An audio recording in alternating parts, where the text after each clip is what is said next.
ಯೋಸಿನು 40ನೇ ರಾಜ್ಯ ಪತ್ರಕರ್ತರ ಸಮಾವೇಶವನ್ನ ಮುಖ್ಯಮಂತ್ರಿ ಸಿದ್ದರಾಮಯ್ಯನವರು ಉದ್ಘಾಟಿಸಿದ್ದಾರೆ. ಬೀದರ್ನ ಜನವಾಡ ರಸ್ತೆಯಲ್ಲಿರುವಂತಹ ಜೀರಾ ಕನ್ವೆನ್ಷನ್ ಹಾಲ್ನಲ್ಲಿ ಈ ಒಂದು ಕಾರ್ಯಕ್ರಮವನ್ನು ಆಯೋಜಿಸಲಾಗಿತ್ತು. ದೀಪ ಬೆಳಗಿಸುವ ಮುಖಾಂತರ ಪತ್ರಕರ್ತರ ಸಮಾವೇಶವನ್ನ ಉದ್ಘಾಟಿಸಿದ್ದಾರೆ ಸಿಎಂ ಸಿದ್ದರಾಮಯ್ಯ. ಸಿಎಂಗೆ ಸಾಥನ್ನ ಕೊಟ್ಟಿದ್ದಾರೆ ಸಚಿವರಾದ ಈಶ್ವರ್ ಖಂಡ್ರೆ, ಶರಣ್ ಪ್ರಕಾಶ್ ಪಾಟೀಲ್, ರಹೀಂ ಖಾನ್ ಅವರು. ರಾಜ್ಯದ ವಿವಿಧ ಜಿಲ್ಲೆಗಳಿಂದ ಆಗಮಿಸಿದ್ದಾರೆ. 2,000ಕ್ಕೂ ಅಧಿಕ ಪತ್ರಕರ್ತರು. ಮಾಜಿ ಸಚಿವ ರಾಜಶೇಖರ್ ಪಾಟೀಲ್, ಸಂಸದ ಸಾಗರ್ ಖಂಡ್ರೆ, ಶಾಸಕರಾದ ಶರಣು ಸಲ್ಗಾರ್, ಭೀಮರಾವ್ ಪಾಟೀಲ್, ಚಂದ್ರಶೇಖರ್ ಪಾಟೀಲ್ ಸೇರಿದಂತೆ ಹಲವರು ಭಾಗಿಯಾಗಿದ್ದಾರೆ. ಪತ್ರಕರ್ತರ ಸಂಚಿಕೆ ನೆನಪಿನ ಕೈಪಿಡಿ ಬಿಡುಗಡೆ ಮಾಡಿದ್ದಾರೆ ಸಿಎಂ ಸಿದ್ದರಾಮಯ್ಯನವರು. ಬೀದರ್ನಲ್ಲಿ ಬೃಹತ್ ಮತ್ತು ಅದ್ದೂರಿಯಾದಂತಹ ಒಂದು ಸಮಾವೇಶ ಜರುಗ್ತಾ ಇದೆ. ಅದನ್ನ ಸಿಎಂ ಸಿದ್ದರಾಮಯ್ಯ ಇವತ್ತು ಉದ್ಘಾಟನೆಯನ್ನ ಮಾಡಿದ್ದಾರೆ.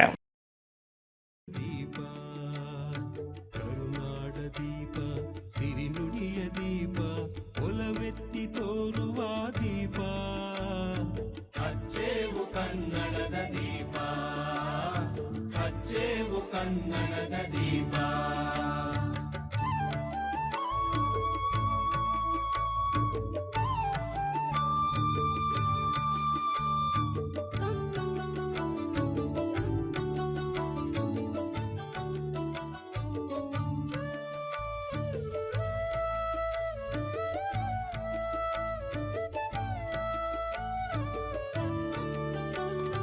ಬಹುದಿನಗಳಿಂದ ಮೈಮರೆವೆಯಿಂದ ಕೂಡಿರುವ ಕೊಳೆಯ ಕೊಚ್ಚೇವು, ಎಲ್ಲೆಲ್ಲಿ ಕನ್ನಡದ ಕಂಪು ಸೂಸಲು ಅಲ್ಲಲ್ಲಿ ಕರ್ಣ ಚಾಚೇವು.